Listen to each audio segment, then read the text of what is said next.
y voy a compartir la pantalla, ¿sí?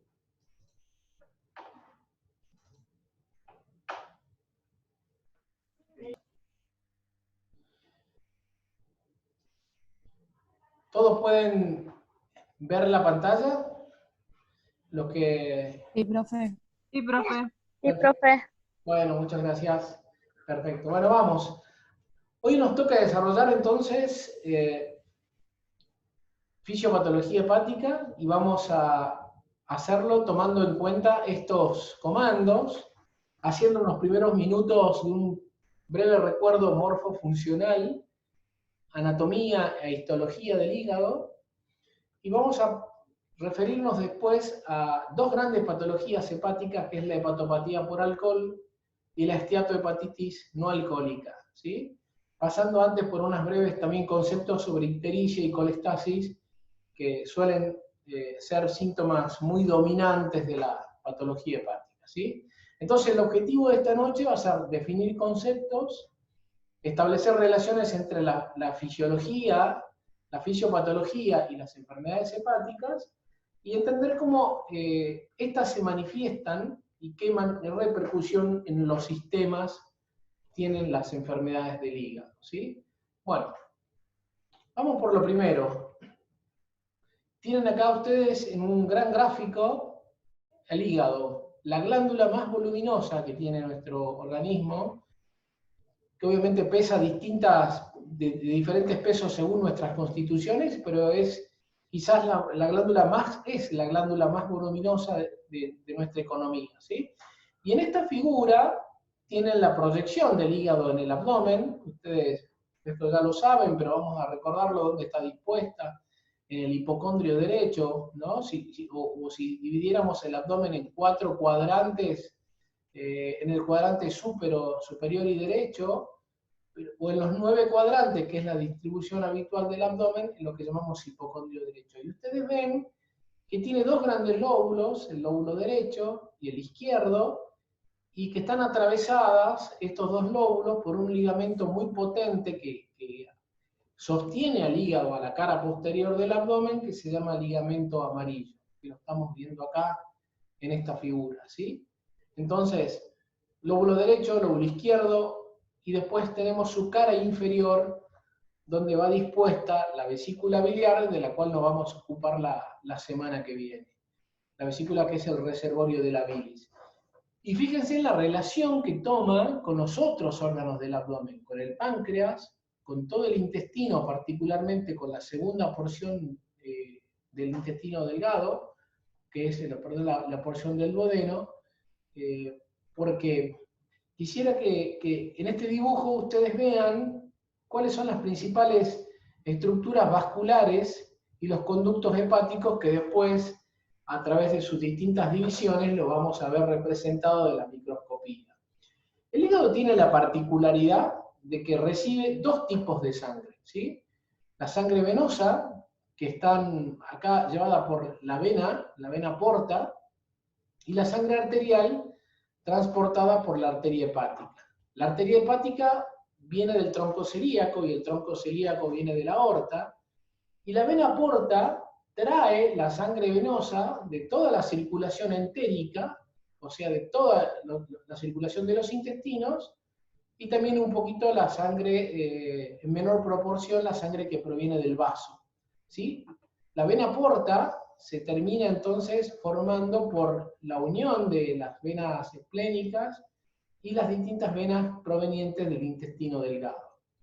Entonces es un órgano muy vascularizado, ¿sí? Que casi en un 50 y 50 recibe sangre venosa y sangre arterial, ¿sí? Y esa sangre venosa con un tenor de oxigenación un poco más o superior a la sangre venosa habitual de la economía. Estas dos estructuras, entonces, vena y arteria hepática, van juntas con esta que está representada acá de color verde, que son los conductos biliares, ¿sí? El conducto biliar o el conducto común, los conductos hepáticos y el conducto cístico. Fíjense en que el cístico, cuando se une a los conductos hepáticos, se transforma en lo que conocemos como el colédoco. Y este sitio, en la cara inferior del hígado, donde entra entonces conductos biliares, vena porta y arteria hepática, se llama el ilio hepático. ¿Sí? Bueno, un refresco de la anatomía hepática para pasar a estas estructuras que las vamos a ver un poquito más en detenimiento. Si nosotros hiciéramos una pequeña cuña, una pequeña biopsia del hígado, vamos a ver estas estructuras. Esta es una estructura funcional, ¿sí? El lobulillo hepático, que como dice esta placa y está tomado de Farreras, esto le va a representar algo conocido, Kiernan allá por el año 1880 y pico, si no recuerdo mal, describe una estructura funcional del hígado compuesta por en los espacios porta y una disposición columnar, fíjense en la manera de columna de los distintos hepatocitos. Ahora, ustedes me escucharon hace un ratito hablar sobre arteria hepática, vena hepática y conducto biliar. A medida que esas grandes estructuras van adentrándose en la glándula hepática, también se van subdividiéndose y sus ramitas tributarias se van disponiendo acá. La H es una colateral de la arteria hepática, de la vena porta y del conducto biliar, y todo esto contenido entonces en lo que se llaman los espacios porta. En los espacios porta, en síntesis, van a estar contenidas las ramas tributarias de arteria, vena y conducto, y estas toman contacto con la disposición columnar de los hepatocitos. Ahora, ¿cómo circula o cómo fluye la sangre dentro del hepatocito? Lo hace a través de un gradiente de presión desde las venas, desde las estructuras de los espacios porta, a estas estructuras centrales que se llaman venas centrolobulillares. Las venas centrolobulillares son tributarias de la suprahepática, es decir, la vena que va a llevar ahora la sangre del hígado hacia el corazón derecho. ¿Sí? Espero que lo hayan entendido, pero los conceptos que nosotros tenemos que tener entonces, el lobulillo hepático es una estructura funcional que está compuesta por los espacios porta, por la disposición columnar de los hepatocitos, por los sinusoides hepáticos y por el centro, que se llaman las venas centrolobulillares. Y esta es otra distribución también funcional que se llama acino hepático, que es como un triángulo entre las distintas venas centrolobulillares. ¿Sí? El acino, que lo describe Rapaport, describe entonces una estructura funcional entre las distintas venas centrolobulillares.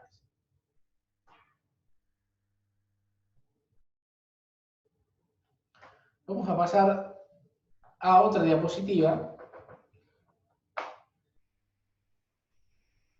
Y acá vamos a hablar ahora del hepatocito. Esta es la estructura central del hígado. El hepatocito que está compuesto, por distintas organelas. Estas son muy similares a las otras organelas de nuestra economía, la presencia de mitocondrias, de retículo endoplásmico, de complejos de Golgi, de su estructura nuclear central. ¿Sí?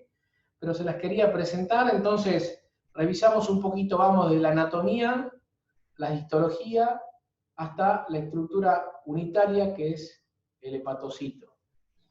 Y saliendo ahora de la morfología, nos preguntamos para qué sirve el hígado, ¿no? Si se puede vivir sin hígado, y es prácticamente imposible vivir sin hígado. Es un órgano central de nuestra economía, cuyas funciones principales son la síntesis de proteínas. Hay una gran macromolécula que sintetiza nuestro hígado que se llama albúmina. Prácticamente ustedes saben que todas las estructuras proteicas que se van digiriendo en el tubo digestivo y que se descomponen a nivel de aminoácidos son llevados, digamos, hacia el hígado por la circulación enterohepática, la que expliqué hace unos minutos, y es el hígado el que vuelve a captar estos aminoácidos para la síntesis de nuevas proteínas, para la síntesis de urea, por ejemplo, e incluso para la distribución de los mismos aminoácidos, aún en ese estado, luego de haber pasado por la circulación hepática, para que sean captados por las distintas células, ¿no?, de nuestra economía, por ahí el músculo.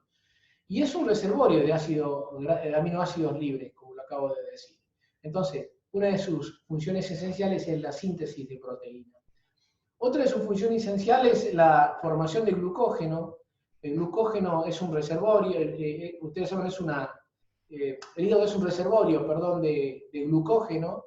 El glucógeno nosotros los obtenemos a partir de la incorporación de glucosa, digamos, en forma de glucógeno hepático, pero también podemos formarlo a partir de otras rutas metabólicas, ¿no?, que no la vamos a explicar acá, la vamos a ver por ahí un poco más de detenimiento cuando veamos los prácticos de diabetes, pero podemos también hacer una gluconeogénesis, por ejemplo, a partir de la ruta de los lípidos.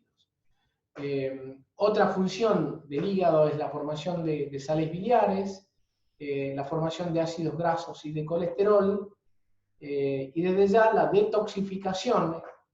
Recién decíamos que es una glándula que recibe tanto sangre arterial como sangre venosa, casi toda la sangre entérica va hacia el hígado a detoxificar, a formar procesos metabólicos,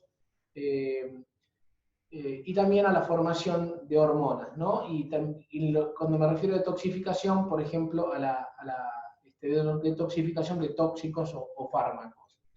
Y la última que está citada es la función de fagocitosis, que ya está presente en el hígado en la etapa de la vida fetal, y que sigue presente con la presencia de macrófagos y otras células. Un gran macrófago hepático es la célula llamada de Kupffer. Entonces, es el hígado también un órgano importante para la fagocitosis y para nuestra inmunidad. Bueno, creo que les he presentado las funciones principales. Entonces, síntesis de proteína, hidratos de carbono, metabolismo de los lípidos, detoxificación y fagocitosis, entre las más importantes, y esto hace prácticamente imposible sostener la vida si somos portadores de enfermedades hepáticas en situaciones de gravedad, ¿sí? Ahora, ¿quiénes se enferman de enfermedades hepáticas? Acá ustedes en esta placa van a ver los principales factores de riesgo para desarrollar enfermedades del hígado, ¿no? Historia familiar, para algunas enfermedades hepáticas de origen genética, hay muchísimas enfermedades llamadas dentro de las tesauresmosis, es decir, enfermedades por depósito concretamente. Bueno, el consumo de alcohol es por todos conocidos quizás el tóxico más relevante generador de enfermedades hepáticas en nuestro medio. Enfermedades metabólicas que la vamos a tocar hoy al final de la charla, como diabetes, obesidad o hiperlipemia, son capaces de generar enfermedades hepáticas. El abuso de medicamentos, hay fármacos bastante tóxicos, hay vegetales, o conductas de riesgo, tanto para las infecciones por virus, hepatotropos, acá están puestos algunos, hepatitis B y C, los viajes, las intervenciones quirúrgicas, sobre todo la intervención hepatobiliar. Bueno, las personas, en definitiva, que están entonces expuestas a estos factores, tienen más riesgo de desarrollar enfermedades hepáticas. Bueno, nos vamos a meter un poquitito ahora entonces a hablar de dos situaciones bastante frecuentes en las patologías hepáticas, que es la ictericia. Pero antes vamos a recordar brevemente de dónde viene entonces la ictericia, haciendo un breve recordatorio al metabolismo de la bilirrubina. Ustedes saben que la bilirrubina, bueno, se está formada o se termina formando por ácidos bioquímicos de un grupo que su nombre correcto es tetrapirrólico. El tetrapirrólico los pirroles son compuestos químicos, que 4 pirroles forman un grupo que se llama hemo, y el hemo está unido a la globina, de ahí viene la hemoglobina, ¿no? La globina es la principal proteína del glóbulo rojo, y el hem, o hemo, que son estos grupos carbonados, digamos, que se unen a la proteína globina y que están muy unidas entonces al glóbulo rojo. Pero el glóbulo rojo, ustedes saben que tiene una vida media, más o menos, de 100, 120 días, no tiene vida eterna, naturalmente, como muchos de nuestros tejidos, y luego de 100 o 120 días camina hacia un proceso de apoptosis o de destrucción o de secuestro, digamos, en macrófagos y en médula ósea. Es decir, viajan hacia estos órganos para finalizar su vida media, y ahí es donde inician un proceso de descomposición, primero desprendiéndose la globina, y va a viajar como una proteína libre en la sangre, y se va a desprender el hemo. Y este hemo va a ser transportado entonces al hígado para sufrir una serie de procesos metabólicos, son como 14 o 15. La primera parte se llama bilirrubina no conjugada, y después, cuando se conjuga con el ácido glucurónico, se llama bilirrubina conjugada. Esa conjugación se lleva a cabo en los hepatocitos, ¿sí? La primera se llama libre, o la segunda compuesta o conjugada. Y esta bilirrubina conjugada, la vamos a ver en el próximo gráfico un poquito más detenidamente, se termina eliminando buena parte a través de los conductos biliares y una parte a través del riñón. Y termina pigmentando la característica, dándole pigmento a nuestras heces, ¿sí? Justamente la coloración amarronada de nuestras heces tiene que ver con la excreción biliar, y la pigmentación amarillo-ámbar de la orina también por la presencia de urobilina y de estercobilina. Entonces, el grupo M se transporta al hígado, sufre procesos bioquímicos, se conjuga con un ácido que es el ácido glucurónico, se transforma en bilirrubina conjugada y se elimina buena parte por el intestino y la otra parte por el riñón.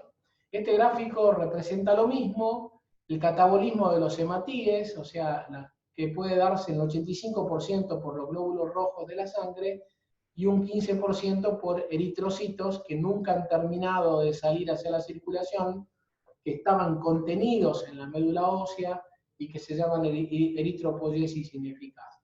Pero bueno, la bilirrubina entonces unida hace procesos bioquímicos, ¿no? Esto no lo vamos a recordar, proteína I y Z, se transforma a un glucuronio de bilirrubina y se elimina como estercobilinógeno o como urobilinógeno.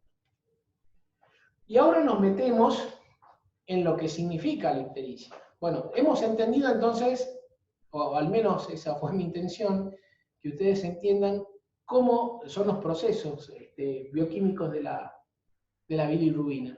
Ahora, cuando decimos, y esto es importante y siempre decimos pregunta de examen, ¿a qué llamamos ictericia?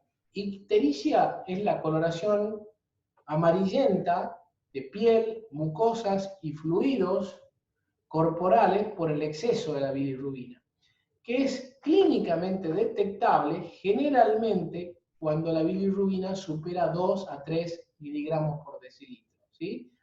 Nosotros siempre tenemos niveles de bilirrubina, siempre, porque lo acabo de mostrar, que la bilirrubina es un proceso, la formación es un proceso fisiológico. Es más, los valores normales no suelen superar 1 miligramo por decilitro, pero cuando esos valores alcanzan el nivel de 3, se transforma en algo clínicamente detectable. Bueno, esta persona tiene mucho más de 3 seguramente. Ustedes observan la pigmentación amarilla de sus conjuntivas y la pigmentación amarillenta de su piel, ¿sí? Entonces, la coloración amarillenta de piel, mucosas y fluidos se llama ictericia, ¿sí? Ahora, ¿cuáles pueden ser las causas de ictericia? Y a mí me interesa que este gráfico les sirva para representar 3 tipos de ictericia, y es como nos interesa que la retengan y como nos gusta preguntar en los exámenes, ¿sí? Hay 3 tipos de ictericia. Todos los eventos que ocurren antes del hígado, o sea, los procesos de hemólisis. Recuerdan que el glóbulo rojo yo decía que se secuestra en los órganos de Cooper, en médula ósea, y todos los eventos que aumentan la liberación, aumenta la producción, perdón, de bilirrubina antes de que ésta llegue a conjugarse con el hígado, se llaman ictericia prehepática. Todos aquellos procesos que elevan la bilirrubina por daño al hígado, el daño hepatocelular, se llaman hepática, y todas las que tienen que ver por alteraciones de la excreción, o sea, la bilirrubina ya se conjugó, ahora tiene que ser eliminada, pero encuentra procesos que dificultan su eliminación, se llaman extrahepáticas. Entonces hay tres grandes grupos: las hemólisis, los procesos hepatocelulares y las colestasis, ¿sí? Que la vamos a ver en la tablita que viene.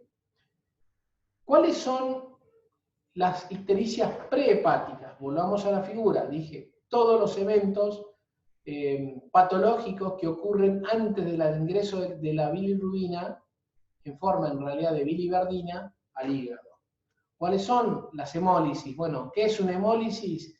El término hemólisis hace referencia a la ruptura de los eritrocitos o de los hematíes, ¿sí? O la otra son los déficits de captación. Es decir, acá se rompen glóbulos rojos. Simplemente quisiera que recuerden el término de anemias hemolíticas o eritropoyesis ineficaz en tal caso, ¿sí? Anemias hemolíticas. Las anemias hemolíticas son un gran capítulo de la medicina, hay muchas causas, pero los glóbulos rojos pueden romperse en forma exagerada y con eso liberar grandes cantidades de hemo y formando entonces una de las causas de ictericia. Las otras son las hepáticas. Este es un gran grupo.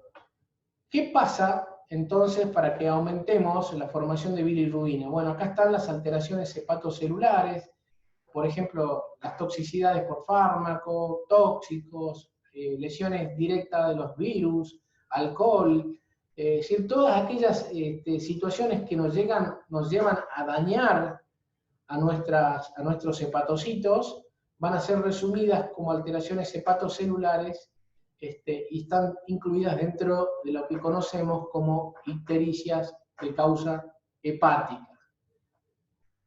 También, en menor proporción, están los déficits de la captación, alteraciones genéticas como déficit de la conjugación o alteraciones de la excreción del polo biliar, ¿sí? Aquellos que son muy estudiosos pueden recordar estas causas. Lo más común que nosotros hagamos mención son entonces a las ictericias por causas hepáticas, ¿sí? Y las últimas son las ictericias de causa posthepática. Volvamos al gráfico. Entonces, la bilirrubina se desprendió en forma normal, se conjugó con el glucurónido, la debemos eliminar y no podemos porque tenemos, por ejemplo, cirrosis colestáticas, tumores de vías biliares, tumores de páncreas, o bueno, cálculos. Acá se cortó lamentablemente esta foto, la presencia de cálculos en la vía biliar, que se llama litiasis biliar, es una de las causas muy frecuentes para la obstrucción de la vía biliar y la formación de ictericia posthepática, que están acá, litiasis, tumores, bueno, también fenómenos autoinmunes, suelen ser causas de ictericia. Vamos a explicar otra de las manifestaciones de las enfermedades hepáticas, ¿sí? Un término que vamos a utilizar mucho en estos próximos dos prácticos, que se llama colestasis. ¿Qué es exactamente la colestasis? La colestasis es un impedimento total o parcial de la llegada de bilis al duodeno por la incapacidad para formar o para dejar pasar bilis, ¿sí? Hay una gran variedad de enfermedades, pero básicamente cuando tenemos un proceso patológico que genera obstrucción en el flujo de bilis, vamos a hablar de procesos colestáticos, ¿sí? Generalmente se suelen acompañar de ictericia, generalmente, aunque no todos por una gran hiperbilirrubinemia. Bueno, hacemos un pequeño descansito y vamos a meter en un gran capítulo que son las hepatopatías por alcohol. A ver, esto lo dice Farreras, el desarrollo de enfermedades hepáticas por consumo de alcohol es conocido prácticamente desde el inicio de la humanidad, ¿no? Desde que se pudo empezar a procesar las bebidas con alcohol, desde que la humanidad empezó a beber bebidas con alcohol, entonces hay reportes muy antiguos sobre lo que pudo haber sido el daño hepático por alcohol hace muchísimos años, en los primeros textos incluso de la medicina, ¿sí?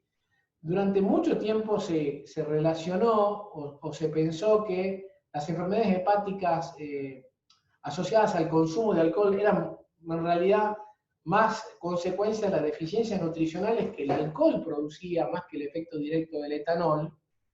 Pero hoy, y esto es lo que voy a explicar en las próximas diapositivas, hay evidencia muy concreta y directa de que la glándula hepática sufre toxicidad directa por el alcohol, también asociando los déficits nutricionales, y que incluso la toxicidad por alcohol excede, es mucho más amplia que el daño hepático, también produciendo daño neurológico, daño cutáneo, daño muscular, ¿sí? O sea, es un tóxico, lamentablemente, quizás uno de los más frecuentes. En estas latitudes del mundo, en Sudamérica, es una de las causas muy importantes de hepatopatía crónica, y el concepto es que la toxicidad por alcohol excede al daño hepático concretamente para también generar daño en el tubo digestivo, dije, en el sistema nervioso central y en otros órganos de la economía. Ahora, también durante mucho tiempo se intentó establecer cuánto es el límite, es decir, cuánto es el riesgo de toxicidad, o cuál es el límite de la toxicidad para desarrollar, en este caso, hepatopatía para el varón o para la mujer.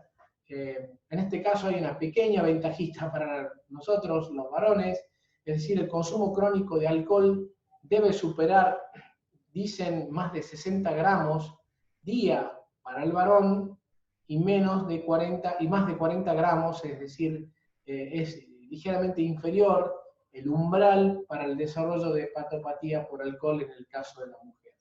¿Por qué se explica esta diferencia? Bueno, por la densidad enzimática que tiene el hígado de una mujer con respecto al hígado del hombre, que probablemente sean necesarias menores cantidades de consumo de alcohol para que se desarrollen enfermedades hepáticas, ¿no? Y por supuesto, el tiempo de consumo, casi estimado en 10 años, para el consumo de alcohol. Esto sí me interesa que lo retengan y lo vamos a desarrollar también en los prácticos. Bueno, ¿cómo defino? ¿Cuál es la unidad? Bueno, ahora entendí que el consumo crónico de alcohol me genera daño en forma directa, que necesito 60 gramos día para los hombres y 40 para las mujeres, pero ¿cómo lo calculo? Una de las formas de cálculo son considerar lo que se llama unidad de bebida estándar, pero nosotros vamos a considerar esta segunda mitad, que son un cálculo de los gramos de alcohol a través del consumo. Y esto se desprende de la siguiente manera. Yo debo conocer, bueno, qué bebida la persona consume. Ustedes saben que la concentración de alcohol es distinta según los tipos de bebida, naturalmente. En cervezas 5 o 6%, en vinos 7, 12, 14%, y en destilados casi 40 o 45. Por lo tanto, no es lo mismo consumir cervezas que consumir bebidas blancas, que llamamos, que son los destilados, ¿no? Que alcancen casi 40 grados de volúmenes de alcohol por cada 100 mililitros. Entonces, yo hice acá una hipótesis, un ejemplo, perdón, representando de cuántos gramos de alcohol consume una persona que consume vino tinto, que tiene 12 volúmenes por ciento, cuando consume 250 mililitros por día, ¿sí? Y esto hay que calcularlo de la siguiente manera. Entonces, si la bebida es el vino, y dije vino tinto 12 volúmenes por ciento, el 0,8 es un coeficiente de corrección. Esto lo asumimos así, no preguntamos mucho más. El 0,8 es un coeficiente de corrección para la fórmula, y la cantidad es lo que también debo saber para hacer el cálculo. Una persona entonces que consume 250 mililitros de vino tinto, siendo que el vino tinto tiene 12 volúmenes por ciento, lo multiplico por el coeficiente de corrección y lo divido en 100. Y todo esto me da 24 gramos de alcohol, ¿sí? Entonces, puedo decir a través de esta fórmula que una persona que consume 250 mililitros de vino consume 24 gramos de alcohol, y si es varón, está por debajo, digamos, del umbral tóxico. También lo sería si es mujer, debajo del umbral tóxico para el desarrollo de la lesión hepática por alcohol. Ahora, vamos a explicar un poquito cómo introducimos el alcohol. Bueno, en las bebidas con alcohol en general, bueno, ingresan por el estómago, se absorben ya en el estómago, y en el intestino delgado tiene una gran capacidad de difusión, ¿no? De hecho que aquellas personas que creo que todos alguna vez hemos bebido bebidas con alcohol, espero que el consumo de nuestros alumnos sea muy racional y digamos, irresponsable. A los pocos minutos de beber bebidas con alcohol empezamos a experimentar los efectos del alcohol, o sea, la absorción es prácticamente inmediata en el estómago, y bueno, y después se completa en el intestino delgado. El 90% del metabolismo se lleva a cabo en el hígado, los procesos de detoxificación que los explicamos en un ratito, y eliminamos la mayor parte de ello, digamos, a través de los riñones, y una pequeña porcentaje a través de una perspiración a través de los pulmones, ¿sí?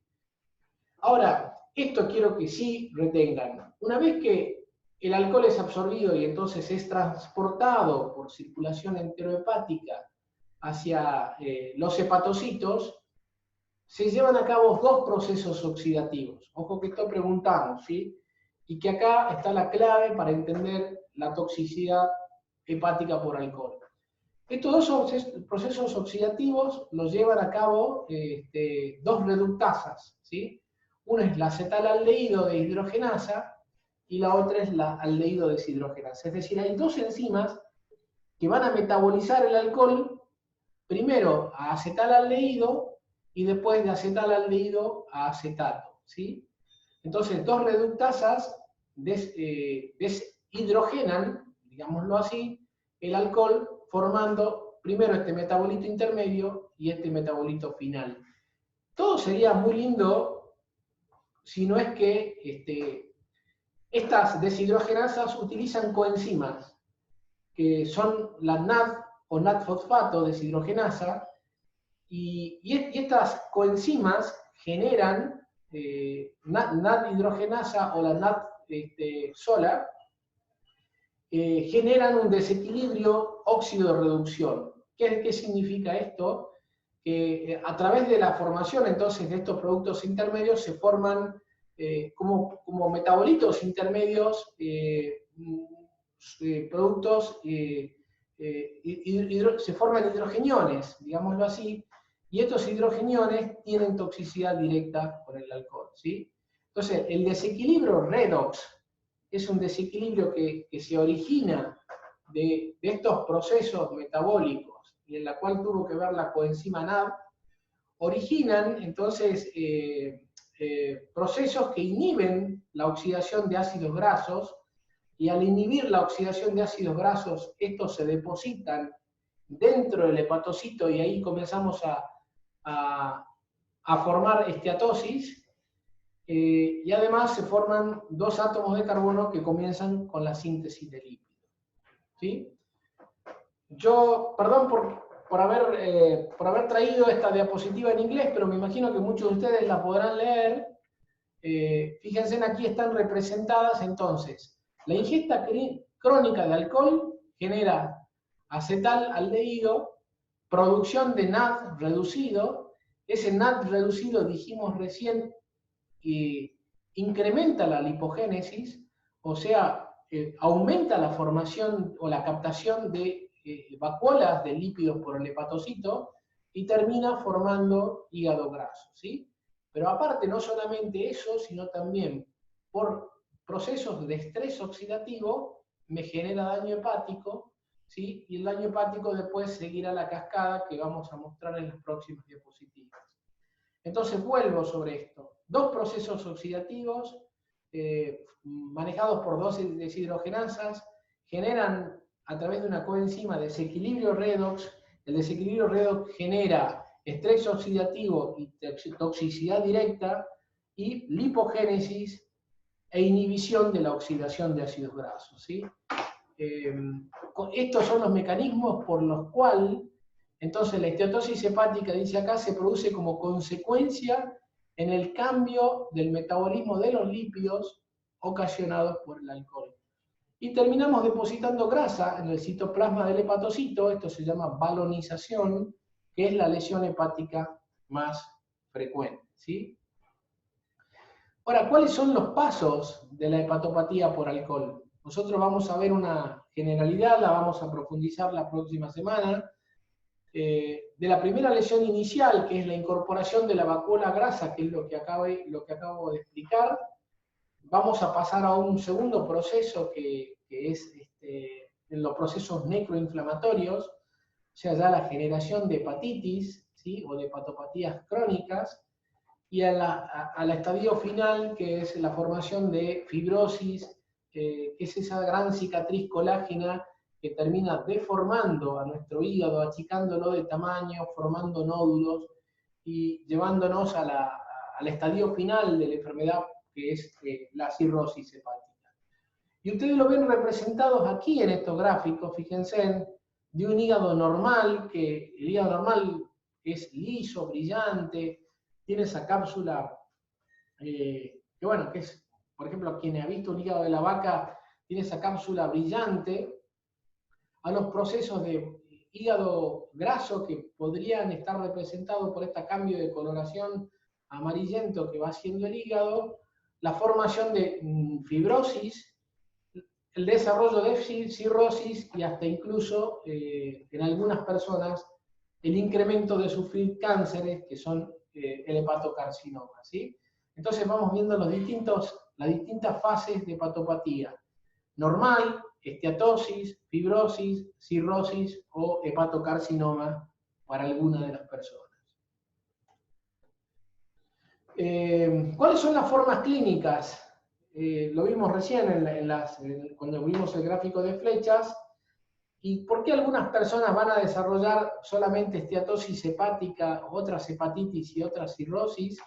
Bueno, esto no está muy claro. También juegan factores del huésped, pero también, sin duda, la intensidad y la duración del consumo. No es lo mismo consumir alcohol durante más de 10 años que consumir en forma esporádica.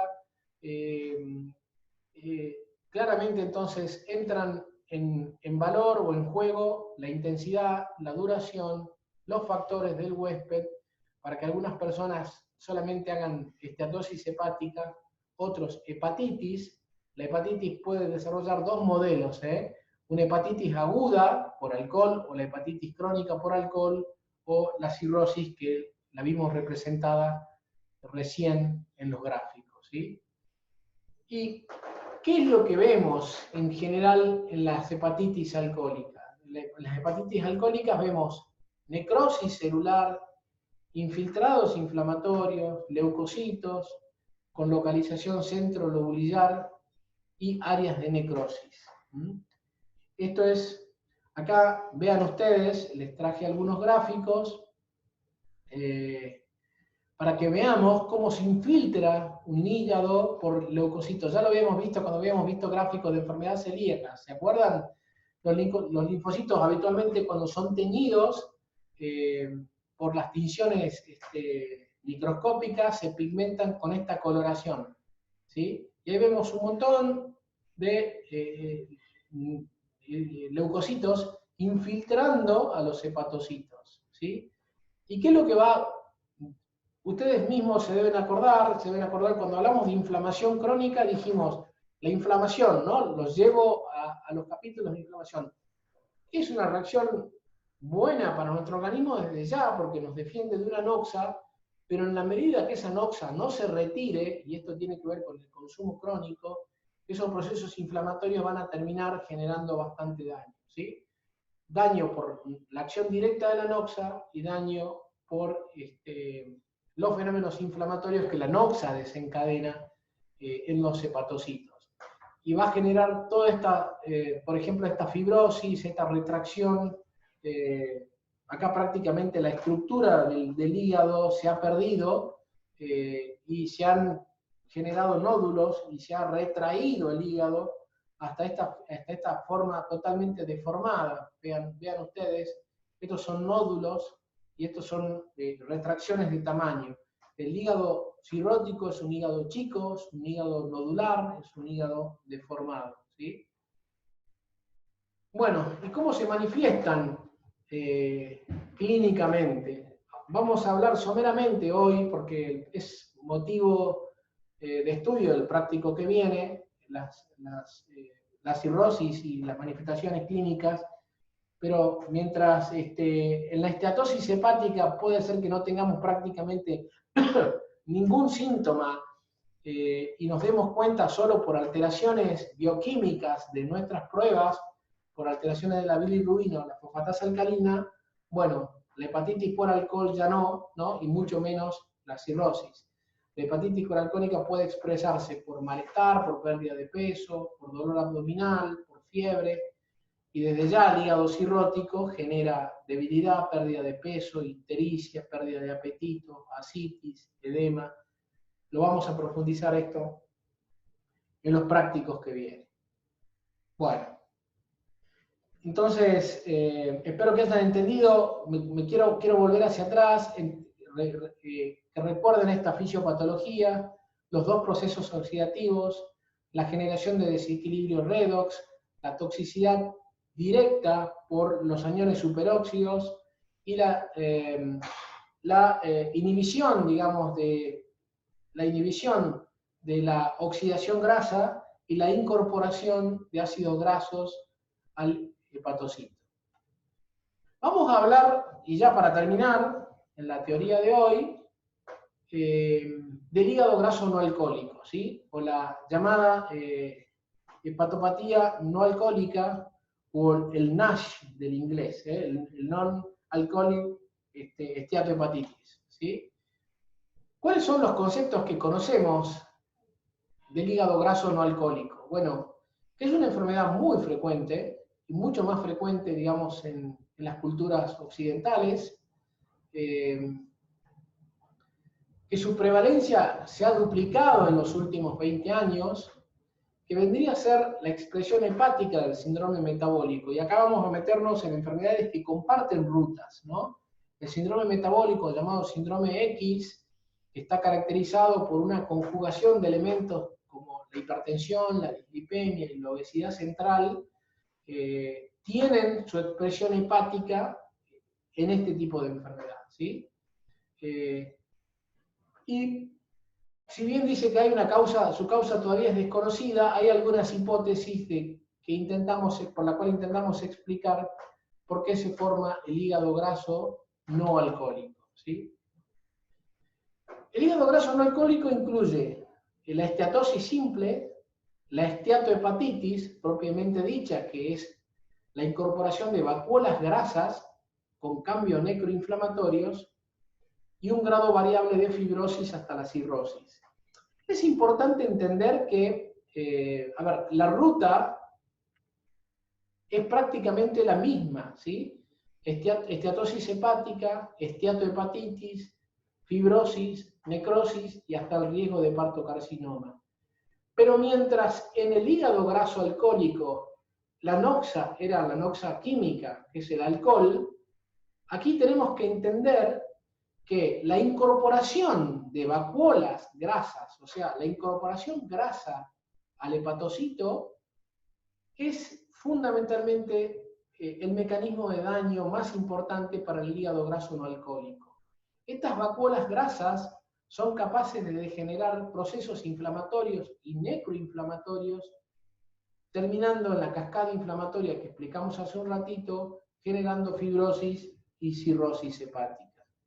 Entonces, a ver, la acumulación excesiva de grasa, fundamentalmente balones de triglicéridos, en el hígado, y ese proceso se llama balonización hepática, genera daño e inflamación, ¿sí? Aumenta el riesgo de cirrosis, de insuficiencia hepática y de hepatocarcinoma. Y ustedes se preguntarán, ¿por qué entonces? Y esto se explica por estos mecanismos. Me gustaría que retengan que existe un concepto de resistencia a la insulina, que hay un proceso de estrés oxidativo en los hepatocitos por la acción directa de citoquinas o por la teoría que se llaman de los ataques múltiples o de los dos impactos, como está explicado en Farreras. ¿Qué significa entonces? El exceso de grasa sabemos que se va a depositar en forma de una balonización en el hepatocito. Ese hepatocito va a generar incremento de la resistencia a la insulina y una activación de citoquinas inflamatorias, y estas citoquinas van a producir estrés oxidativo, daño apoptótico, oxidación, y esto es por lo cual se conoce la hipótesis de los dos impactos. Dos impactos porque son resistencia insulínica y activación de procesos inflamatorios que la misma vacuola grasa es capaz de desencadenar, ¿sí? Bueno, y es como que acá están representados el hígado graso, el primer ataque, la formación de esteatosis, la esteatohepatitis no alcohólica y la fibrosis. Dos impactos, ataques múltiples que van llevándonos a las distintas fases de la hepatopatía, en este caso no alcohólica, ¿sí? Bueno, ¿cómo se establece el diagnóstico de esteatohepatitis? ¿Sí? Para establecer el diagnóstico de esteatohepatitis, ¿o dónde voy a sospecharla yo? Bueno, la esteatohepatitis la vamos a sospechar en todas aquellas personas que tengan desórdenes metabólicos, dijimos, que hay enfermedades que se van a cruzar con esto, síndrome metabólico, diabetes mellitus, dislipemia, y el diagnóstico lo vamos a establecer cuando exista inflamación de los hepatocitos, hinchazón, edema, balonización y fibrosis, ¿sí? Además vamos a ver cuerpos hialinos e infiltrados inflamatorios dentro de los hepatocitos, predominantemente neutrófilos, aunque también podamos ver linfocitos y macrófagos. Los exámenes de laboratorio en la esteatohepatitis son poco específicos, es decir, no tenemos una prueba que, como en otras enfermedades, a ver, la diabetes, cuando la glucemia está elevada no tenemos duda, cuando esa glucemia se eleva por arriba de un valor, no tenemos duda que es una persona diabética. No tenemos pruebas específicas, en este caso, que nos ayuden a decir esta persona es portadora de una esteatohepatitis, ¿sí? No alcohólica. Dijimos que ese diagnóstico o esa sospecha clínica la vamos a sostener en personas que tengan factores de riesgo para desarrollarla, naturalmente, donde no esté metido el alcohol y donde puedan haber algunas alteraciones poco específicas, como por ejemplo elevación de transaminasas, pero hay un cociente que sí me gustaría que lo tengan presente, que es el cociente ASAT-ALAT, que tiene que ser inferior a 1. Y esto sí es muy sensible para el diagnóstico, ¿sí? Todas aquellas personas que tienen este cociente ASAT, ALAT, HOT, GPT inferior a 1, es altamente probable que estemos frente a una esteatohepatitis no alcohólica. Vuelvo a presentarles los factores de riesgo: obesidad, dislipemia, síndrome metabólico, algunas cirugías, concretamente las cirugías bariátricas, bueno, algunas cosas ya menos frecuentes como personas que son sometidas a una forma de nutrición, que es la nutrición parenteral, que es la nutrición que se utiliza en personas que no pueden alimentarse por la vía enteral, algunos procesos de desnutrición, algunos tóxicos, algunos fármacos. La pérdida rápida de peso también lleva al hígado graso no alcohólico y el sedentarismo. Tengan presentes estos factores de riesgo para entender que algunas personas con estos factores de riesgo pueden desarrollar hígado graso no alcohólico, ¿sí? Ahora, la pregunta es, bueno, yo tengo todas estas personas, ¿a cuáles le va a ir peor? ¿Cuál de todas estas personas que yo sé que tienen factores de riesgo tienen más chances de desarrollar diabetes, hepatopatía crónica, hepatitis crónica y hasta cirrosis? Los muy obesos, aquellas personas que tengan un índice de masa corporal más de 30, en realidad es más de 35, perdón, los mayores de 50 años, los que tengan elevados niveles de resistencia a la insulina, o cuando se conjugan diabetes y hipertensión, tienen más chances de desarrollar esteatohepatitis y cirrosis. Bueno, creo que es la última. Como conclusión, entonces, vamos a tratar de entender las enfermedades hepáticas de su concepción funcional, ¿sí? Incorporamos los grandes mecanismos de lesión, esteatosis, necrosis y fibrosis, y conocer particularidades de estas noxas. Creo que esta fue la final. Voy a dejar de compartir la pantalla y desearía que algunos chicos, si quieren, me pueden hacer preguntas a través del chat. Es un práctico un tanto complejo. Está muy bien explicado en los capítulos de Farreras-Rosman. Ustedes vayan a Farreras y lean con paciencia y detenimiento hepatopatía por alcohol y esteatohepatitis no alcohólica, ¿sí? Pero creo que con los conceptos de esta teoría, más esos dos capítulos, más un documento que vamos a subirle desde la cátedra, creo que van a poder entender la esteatohepatitis y la hepatopatía por alcohol. Bueno, no sé si hay preguntas, o como hace frío nos queremos ir a cenar y acostarnos para poder seguir estudiando fisiopatología mañana, ¿no? A las 7 de la mañana. Veo algunas caras conocidas que son mis alumnos en las teorías.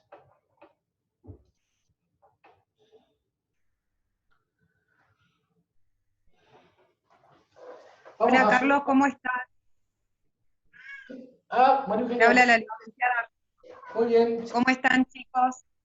Estuvimos hace un rato con algunos de los alumnos dando el práctico previo a esta teoría, y me gustaría, bueno, en realidad hacer un aporte, porque claramente como futuros nutricionistas van a tener muchos casos de síndrome metabólico y obesidad, y quería, bueno, dejarlos tranquilos de que más adelante vamos a ver toda la parte metabólica y vamos a volver a repetir un poco esto del hígado graso no alcohólico, tan frecuente, digamos, en pacientes con síndromes metabólicos, pero sí yo quería apelar a que recuerden un poquito lo que hemos hablado en clases anteriores respecto de cuando el tejido adiposo deja de adaptarse, ¿no? Y provoca todo un proceso inflamatorio en el tejido adiposo, que no dejen de acordarse que los tejidos que son sensibles a la insulina son principalmente el tejido adiposo, bueno, las células musculares del músculo esquelético y las células musculares especializadas del músculo cardíaco, ¿no? Esas tres células, chicos, tres tipos celulares, dependen de la insulina para captar la glucosa, no así otros tejidos en donde existen transportadores de membrana, digamos, para la glucosa, como el cerebro, por ejemplo, que no necesitan tanto de la insulina, digamos, para esa captación. Yo quiero que comprendan ese concepto, porque si si uno habla de insulinoresistencia, tiene que pensar que en el contexto de un síndrome metabólico, en donde uno de los elementos de ese síndrome es la obesidad, como dijo el doctor, principalmente índices de masa corporal mayores a 30, ustedes tienen que entender que ese tejido adiposo se va a inflamar, ¿sí? Entonces, al inflamarse, va a provocar alteraciones a nivel de los receptores para la insulina. Entonces, esa insulina no va a poder, de alguna manera, activar la función de unos transportadores importantes que tienen el tejido adiposo y el tejido muscular, que se llaman GLUT4, que no van a poder expresarse y por lo tanto no van a poder incorporar la glucosa. Entonces, eso es lo que nosotros conocemos como resistencia a la acción de la insulina. Yo solo quería recordarles por qué es importante que ustedes entiendan que un paciente con obesidad, ¿sí?, capaz de provocar un proceso inflamatorio a nivel del tejido adiposo, va a inhibir, podríamos decir, la acción, los receptores que existen a nivel celular para la insulina y por lo tanto la captación normal de glucosa. Entonces, si el tejido adiposo deja de captar glucosa, ustedes ya saben, el metabolismo o las rutas metabólicas para la obtención de energía va a empezar a cambiar, va a haber beta-oxidación, bueno, ya lo vamos a ver más adelante, pero sí quería que entiendan un poquito, que unan, cuando uno empieza a hablar de la esteatohepatitis no alcohólica y asociando a la insulinoresistencia, porque es importante relacionar justamente estos procesos de obesidad como procesos inflamatorios del tejido, capaces de producir insulinoresistencia, lipotoxicidad en otros órganos, con el acúmulo de grasa en otras células que no están preparadas para acumular grasa, por ejemplo, el hepatocito. Entonces esa forma, ese almacenamiento excesivo de grasa en una célula que no está preparada para almacenar grasa, porque para eso tenemos las células adiposas, es lo que forman parte de la etiopatogenia que estaba hablando. Nada más es solo un aporte. Sí, sí, gracias María Eugenia por participar, por estar, digamos, en este momento con nosotros. Y es correctísimo como hacer. A ver, el concepto que vos dijiste es lo más importante, porque hay que entender que esa valorización, como vos decís, la incorporación de la vacuola grasa en tejidos donde no están preparados para recibirla, desencadena procesos inflamatorios, ¿sí? La cascada inflamatoria ya los chicos creo que la van conociendo, la participación de citoquinas y la toxicidad que eso genera en los tejidos, ¿sí?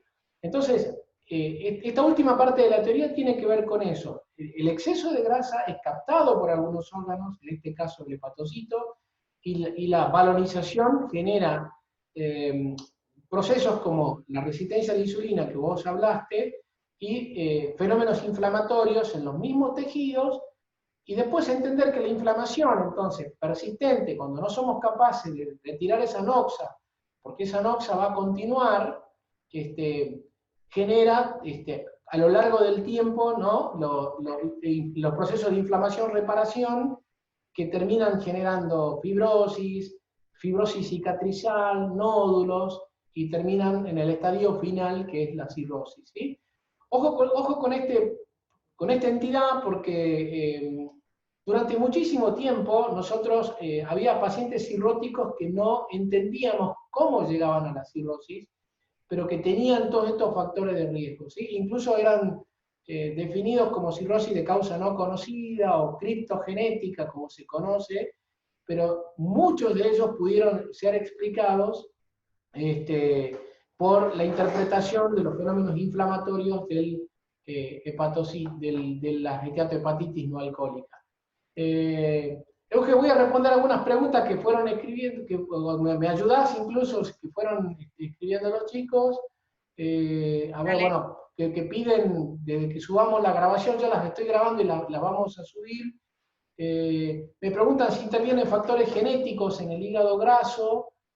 Bueno, sí, hay factores de riesgo que pesan mucho más. No sé si vos querés decir algo sobre esto, que son los que mostramos, ¿no? Pero también los factores genéticos están en alguna manera involucrados, porque tratarían de explicar por qué algunas personas tienen más susceptibilidad que otra, ¿no? No sé si querés hacer un aporte sobre factores genéticos y desarrollo de hígado graso, si conoces algo sobre esto, pero... y después, a ver, Sí, otra... pero Sí, adelante. no, yo simplemente eh, les podría decir que ustedes tienen que pensar que todas las enfermedades que ustedes van a conocer a lo largo de su carrera como crónicas, no transmisibles, muchas de ellas metabólicas, no solo hablando de la obesidad, de la diabetes o de la disglucemia, que es una entidad previa a la diabetes, eh, bueno, la hipertensión arterial, claramente hay una base genética para el desarrollo de estas patologías. Y nosotros somos, digamos, los seres humanos, ya tenemos una carga genética, digamos, para el desarrollo de este tipo de patologías que viene de hace muchísimos años, que abarca un gran porcentaje de la población. Entonces, si el síndrome metabólico junto con la resistencia a la insulina son los dos elementos asociados, ¿no?, al desarrollo de hígado graso no alcohólico dentro de la etiopatogenia, lo van a encontrar así como elemento fundamental a la resistencia a la insulina. Entonces, claramente la respuesta sería sí, la carga genética es algo que la mayoría de las personas tenemos para el desarrollo de este tipo de patologías. Eso sí, me Bien. acuerdo de haber tenido un docente, Carlos, en mi... Está saliendo con intermitencia, Euge, fíjate tu conexión, porque se te va el audio. A ver, fíjate si podés mejorar tu conexión para que puedas volver. Después había otra pregunta que yo interpreto que quisieron decir colestasis. Dice, en la ictericia hepática, ¿por qué hay colestasis leve? Me imagino, ¿no? Colecititis. Porque colecititis es la inflamación de la vesícula, ¿sí? A nosotros nos interesa que con ictericia hagan una división en tres. Las ictericias pueden ser prehepáticas, hepáticas o posthepáticas, ¿sí? Las hepáticas tienen que ver más que nada con las lesiones celulares. Por ejemplo, estas cosas que hemos terminado hablando en el último momento, ¿sí? Cuando el escenario de la ictericia es, o la causa es la lesión hepatocelular, hablamos de ictericias hepáticas. Pueden tener colestasis o no. ¿Y por qué van a tener colestasis? Yo mostraba al inicio de la teoría la estructura del lobulillo hepático. Si el proceso, por ejemplo, veamos una hepatitis, si el proceso inflamatorio compromete el sinusoide hepático y ese sinusoide no es capaz de eliminar, digamos, la bilis, recuerdan que por los sinusoides discurren, digamos, tanto los elementos vasculares como los biliares. Si por esos sinusoides están afectados, va a haber colestasis o no. Es muy finita la pregunta. En general, la colestasis la vamos a entender más cuando son los grandes conductos biliares que se comprometen, pero puede haber lo que se llama colestasis intrahepática, ¿sí? No sé si el que quiso preguntar es eso, es decir, en algunos procesos intrahepáticos que ven afectados los sistemas de excreción biliar, pueden haber colestasis intrahepática, ¿sí? Después hay una... Euge, ¿estás? Sí, recién parece que se fue la señal, no sé qué pasó ahí. Hay una pregunta para vos de tus alumnos que dicen hasta A cuándo ver. es el tiempo de subir el TP de patología de colon. Bueno, yo les había habilitado hasta los días viernes, o sea, mañana, a las 11 de la noche, chicos. Por supuesto que si alguno tiene algún inconveniente, me puede escribir por privado, como ya ha sucedido, ellos saben, y bueno, en algún caso he ampliado el tiempo de entrega, pero no se mal acostumbren. Ustedes saben que hasta el día viernes a las 23 horas tienen habilitado para subir el trabajo, ¿sí? Bien.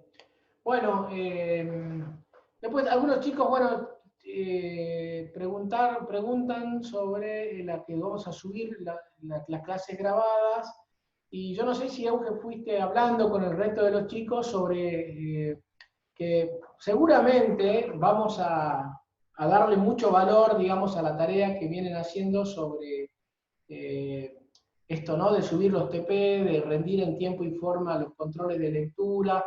Ya lo vamos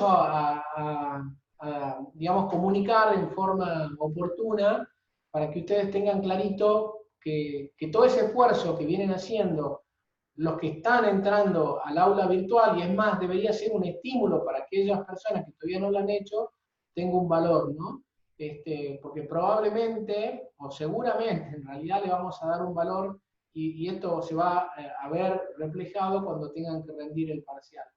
Así que, bueno, estamos presentando nosotros una propuesta que esperamos que tenga el aval, digamos, de las autoridades para que podamos darle concretamente esa propuesta a ustedes y la puedan llegar a ver en las próximas semanas, ¿sí? No sé si querés decir algo más, Euge, y si no, nos vamos, habiendo cuenta que no hay más preguntas, digamos. No, no, yo solo saludarlos, que tengan un buen fin de semana y repetirles los que siempre les digo, que no dejen todo para último momento, que es mejor hacer un pequeño esfuerzo todos los días antes que hacer todo junto. Después se arma una bola de nieve que entra en picada, cuesta abajo y no hay nada que la pare, así que mi recomendación de siempre, chicos, que sigan dedicándose, hagan el esfuerzo, no se queden solamente con las teorías, si bien son muy completas y muy claras las teorías que da el doctor, siempre es muy importante que refuercen ese marco teórico con la bibliografía. Es muy importante que lean, no para probar, sino para aprender, chicos, para aprender, ¿sí? Solo eso. Muy linda la teoría, Carlos. Bueno, muchas gracias, Euge. Hay una preguntita que perdón que vuelva sobre las preguntas ya en la despedida, porque me pareció importante. Dice, ¿qué pasa? ¿El hígado graso es Sí. reversible? Y sí, en esta fase, yo creo que es reversible y ahí tenemos, tanto médicos como nutricionistas, un rol muy importante. Habida cuenta que esta noxa puede desencadenar, digamos, daños mucho más graves, ¿no? Como mostramos, hasta incluso terminar en una cirrosis. En las fases iniciales, ese proceso de depósito de la vacuola grasa puede revertirse, y eso lo vemos claramente en la clínica y lo vemos incluso en la bioquímica, cuando los pacientes son sometidos a tratamientos exitosos que son capaces de modificarle su peso digamos, esa vacuola grasa puede reducirse y eliminar el proceso inflamatorio, ¿no? Así que, bueno, no, yo nada más, que también me despido de ustedes, que tengan un lindo fin de semana largo, que aprovechen para descansar, pero también para estudiar. Y bueno, en el caso de mis alumnos nos vamos a ver el día lunes, la teoría del lunes, a pesar que el TP del trabajo práctico lunes, a pesar de que es feriado, lo vamos a llevar adelante porque, bueno, después nos cuesta encontrar un espacio para recuperarlo. Así que bueno, un ratito al final del feriado del lunes vamos a encontrarnos a las 4 de la tarde. Bueno, les dejo un abrazo y nos vemos entonces, ¿sí?